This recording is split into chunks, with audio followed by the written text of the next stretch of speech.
Je longeais le Rhône en amont jusqu'à une double clôture en bois. De là, en suivant la clôture dans les terres, je n'étais plus qu'à quelques centaines de mètres de la maison du charpentier. C'était une fin d'après-midi splendide, et cela me faisait du bien de pouvoir marcher, seule, au bord du Rhône, sans faire attention au son de ma voix, être moi-même. Silmé, je sais ce que tu cherches. Cette voix, familière, venait de la rive qui m'était cachée par de gros chênes.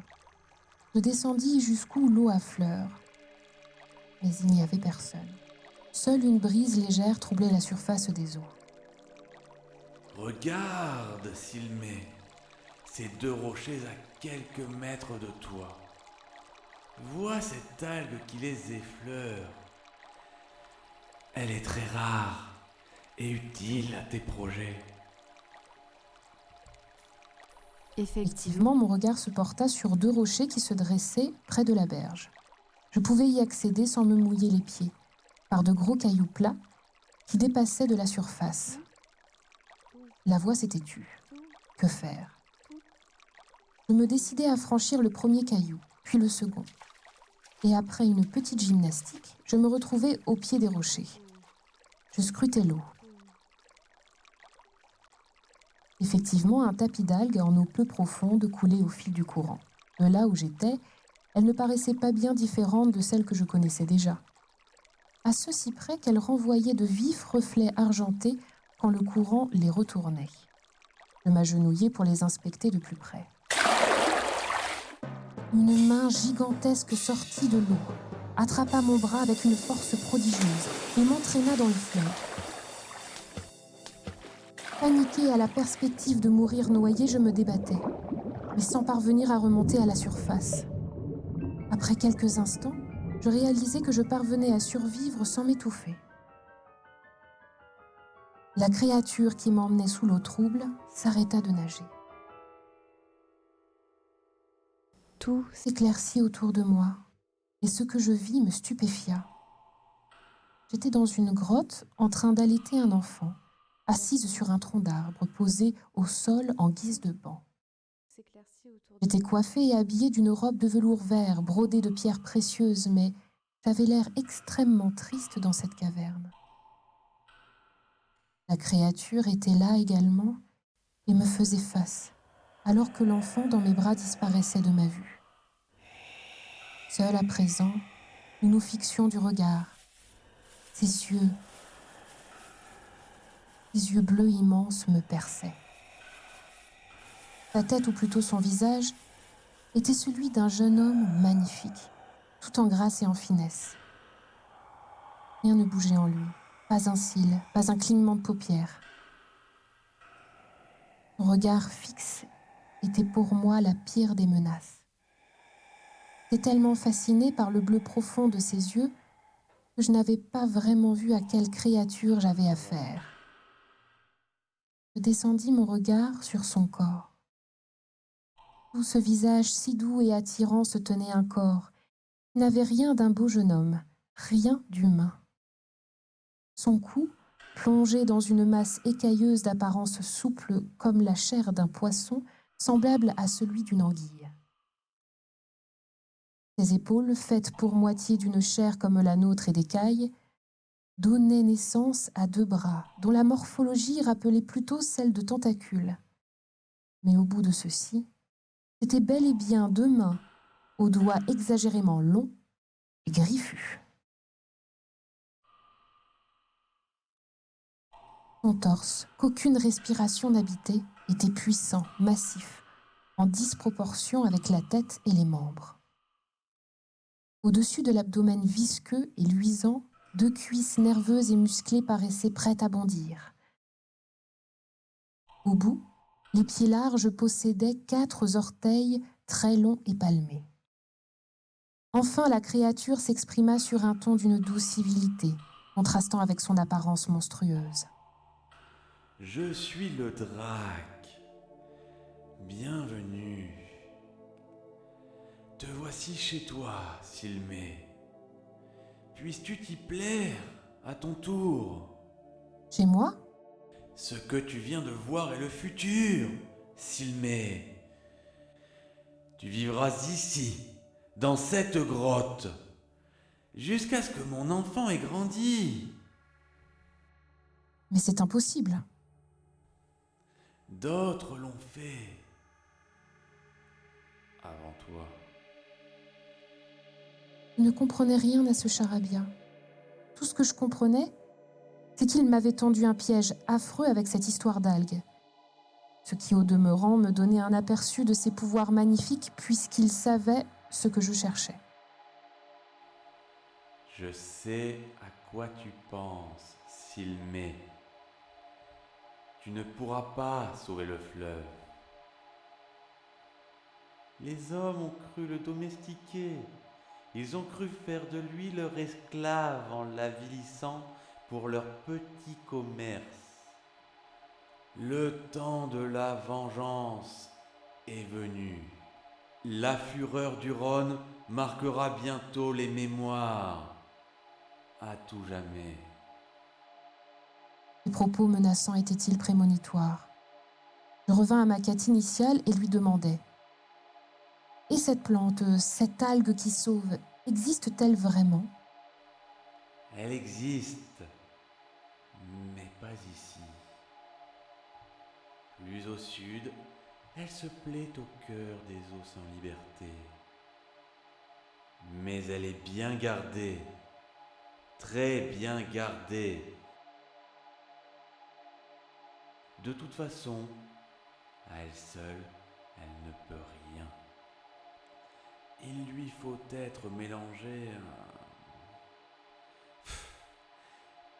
Oublie tout ceci pour l'instant, car en échange de ta présence ici, je peux te rendre plus éblouissante que la plus belle des fées. Instantanément, mon cou s'orna de parures d'or et de diamants étincelants. À mes doigts, je vis briller les plus belles gemmes, des ambres rares, des saphirs et des rubis.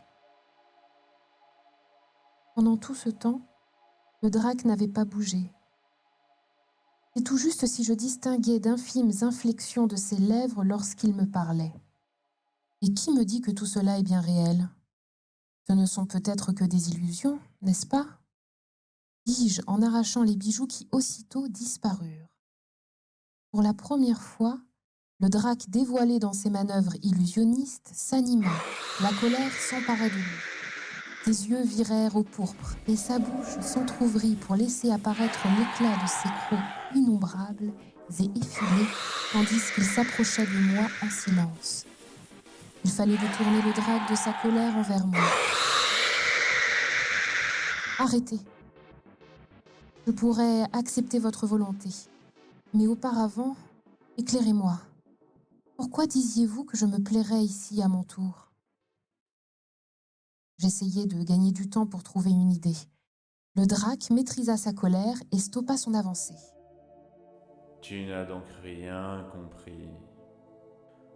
Ton histoire et ton sang sont liés à moi et à mon espèce. Tu m'appartiens comme tu appartiens au fleuve. Je fis le lien avec cette visite nocturne invisible. C'est vous qui êtes venu chez moi une nuit? Je ne vous y ai pourtant pas invité. Toi, non. Mais je n'ai nul besoin d'invitation. Chez toi, c'est un peu chez moi. Vous parlez par énigme, je n'y comprends rien. Le drac me jeta un regard sombre, lourd d'un sens que je ne déchiffrais pas. Puis sa bouche forma ce simple nom qui me fit frémir. Langlore. Zélie, la jeune femme folle au bord du Rhône. Se pouvait-il que... J'étais paniquée. Après s'être délecté de l'effet produit sur moi, il reprit. Comme je te l'ai déjà dit, ce que tu as vu en entrant dans la grotte est ton futur de nourrice. C'est aussi ton passé. Cette femme assise avec l'enfant dans les bras c'est Langlore. Langlore qui fut ma nourrice et qui est également ta mère. Lorsqu'elle s'est enfuie et rentrée dans le monde des humains, après 10 années au service de mon père, elle portait un enfant, une fille. Toi, nous sommes du même sang. Comprends-tu? Effondrée par ces révélations inattendues, tout tournait dans ma tête, comme un manège fou. Langlore, ma mère, les Dracs, mes frères, cette maison que je croyais appartenir à une parente éloignée, le Rhône. La jeune fille retrouvée folle au bord du Rhône, tout se mélangeait et prenait l'apparence d'un piège.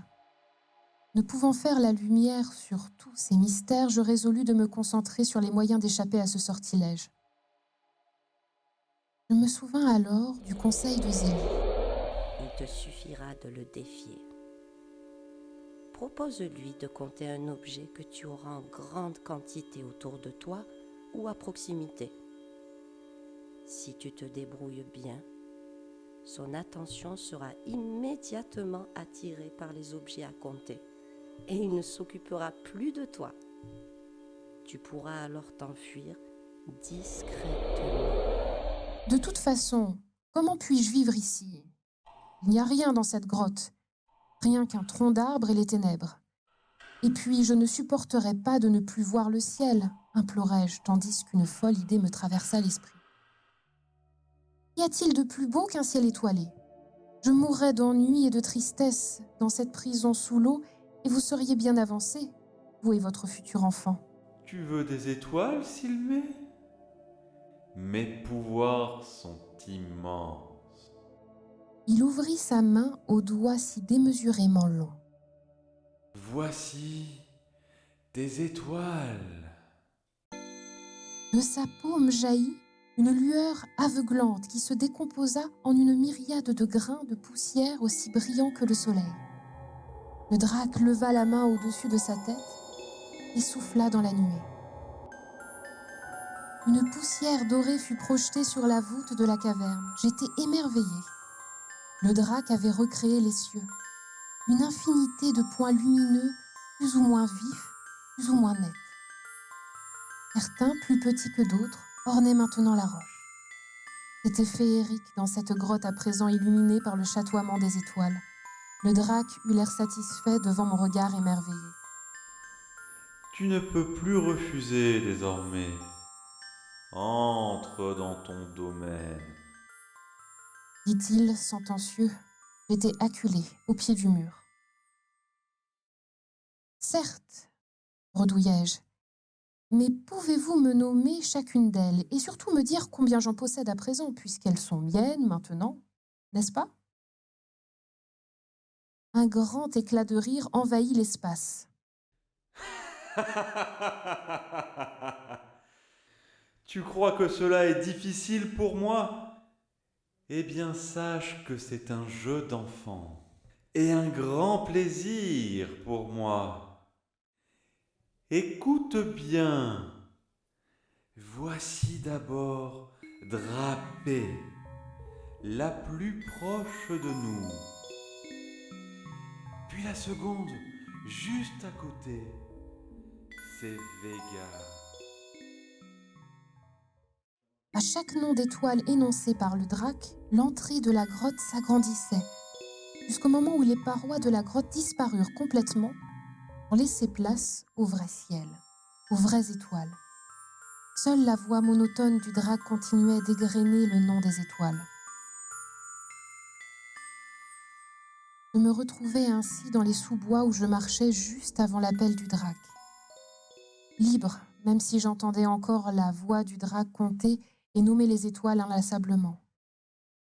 Il paraît qu'à cet endroit très précis, quand le Mistral souffle sur le Rhône, on perçoit une voix ténue et rythmée, comme une mélopée. Et si l'on tend l'oreille, certains disent même que l'on distingue les noms d'étoiles et des pleurs étreignent le cœur. Tout n'avait donc été qu'une puissante illusion. Comment pourrais-je jamais le raconter sans être prise pour une folle? Je repris donc ma route en direction de la maison du charpentier, tremblante dans la nuit que le drac se manifeste à nouveau. Ah, te voilà. Surgit derrière moi le son d'une voix connue.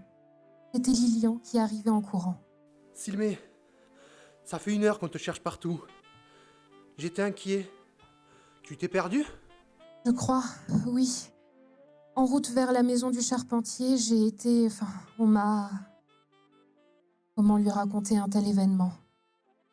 Je dois me dépêcher de trouver ce charpentier, il fait nuit. Non, ce n'est plus nécessaire. C'est réglé avec Nimbus.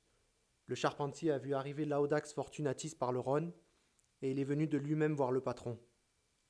Par contre, Nimbus est dans une rage folle à cause de toi, car nous devrions être repartis depuis longtemps. Et j'ai dû insister pour qu'on t'attende. J'ai eu très peur, Lilian, si tu savais. Je vois en tout cas que tu es toute pâle. Je me jetai dans les bras de Lilian, les poings serrés sur sa poitrine. Les larmes se mirent à couler sur mes joues pour évacuer toute l'angoisse. Je ne savais pas comment faire, si je devais tout lui raconter ou s'il valait mieux se taire. Lilian, est-ce que Zélie ne t'a jamais parlé du drac, hasardai-je? Il réprima d'un rire, puis serra mes épaules à pleine main en plantant ses yeux dans les miens. Oui, c'est arrivé, mais je n'y crois pas beaucoup à ces sornettes. Pourquoi demandes-tu ça? Je n'y crois pas plus que toi, mais il vient de m'arriver quelque chose, Lilian. Je décidai finalement de tout lui raconter. Je marchais au bord du Rhône et j'ai entendu quelqu'un m'appeler. Puis une horrible main m'a tirée dans l'eau. Je me suis retrouvée à moitié noyée dans les flots. Vite, il y a eu cette créature, ce monstre, comme un cauchemar. Il voulait m'enlever pour que je serve de nourrice à son diable d'enfant.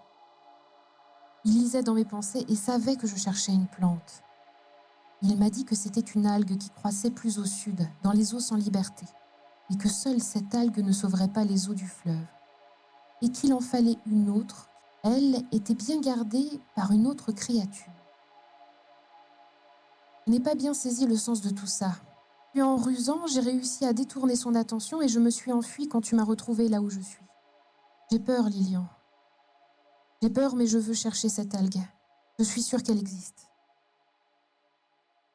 Lilian m'avait écoutée, sans jamais se moquer de ce récit pourtant abracadabrant. Je pense que cette nuit de travail t'a vraiment éreinté.